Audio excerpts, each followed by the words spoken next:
again, everyone. Freezing a particle system in Blender. So we get this sort of effect.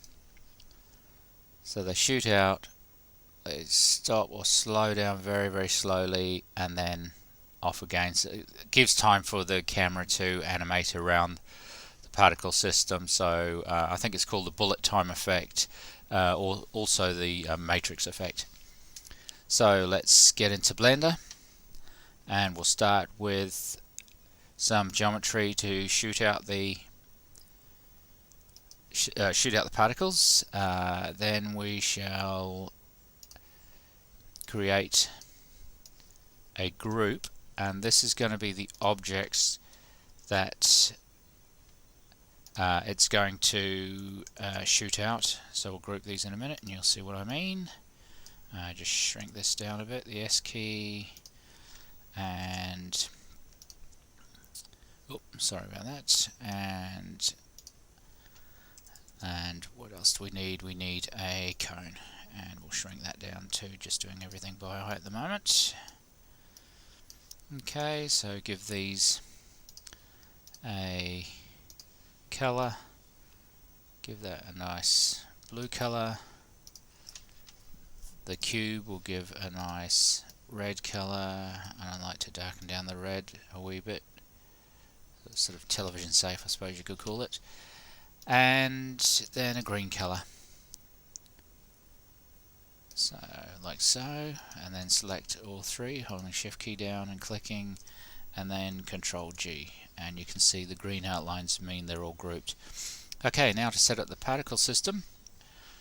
Select the emitter, select particle system, plus. Now we want to, for this particular one, we don't want the particles to be emitted for the length of the animation. We want the actual particle emission to finish, and so the particles that are out there in the air will freeze and then carry on. So it's much cleaner look. So I'm going to make mine 40. The lifetime, I'm going to make the length of the timeline, which is 250.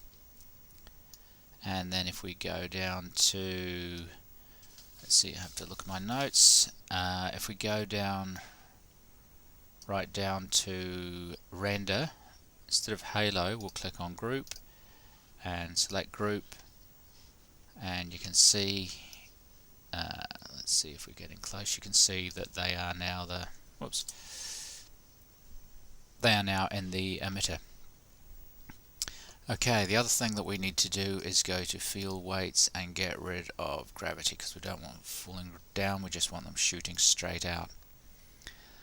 Okay, so the secret to slowing down, and we don't want to render the emitter, sorry, so in the render panel, uncheck emitter. So the secret to, if I close all these, the secret is in the physics panel to freezing or slow-mo is in the time step. So at the moment it is 0.04 by default.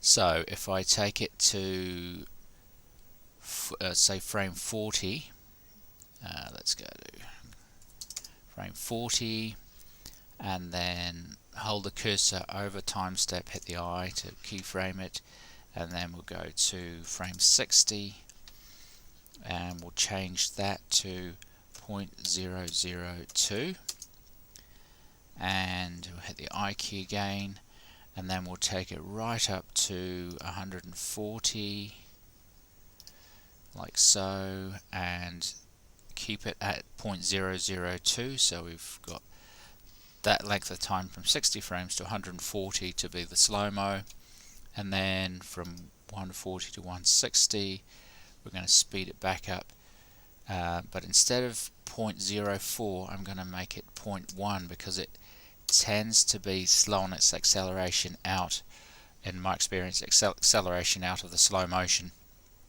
So next thing that we want to do is add a bit of rotation for,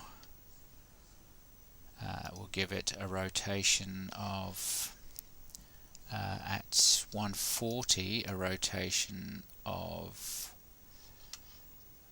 let's see, an angular velocity of 7, and keyframe that. Then we'll go to 160, and we'll make that 2 rotation, because I've found if it remains the same all the way through, after it comes out of slow motion it speeds up to supersonic speed and just doesn't look right. And it looks like I haven't keyframed my 0.1 out, so just double check. Yep, 0.2, 0.1. Okay, so if I take my group out of the scene, really you should put them on a new layer to keep it nice and clean, but I'm being a bit lazy. Okay, so we'll go back to the start and hit the play button, and they shoot out. Actually, I'll tell you what, I'll give them a velocity of, we want to really punch them out, so initial velocity of 7, I think. So if we play that, you can see them fire out, and then they go really slowly. And so you can animate your camera around that, and then they carry on like so. Okay, so next thing to do, so that they're not hit the N key to bring up this panel here, transform, and you'll want to change the scale of the emitter 0.01, sorry, all axis, and they shoot out. Actually, I think that's too extreme, so instead of 7 I'll just make it 5, I think, and then they shoot out and then freeze, and then you basically rotate your camera. So if I had it say at 120, location, rotation and scale, then to 140, and then I rotated it around, and then I rotated it around like so, and then location, rotation and scale, so you can take it to another place, and by the time you're back round again, bang, it speeds up again. And that's how to freeze particles in Blender. So have fun.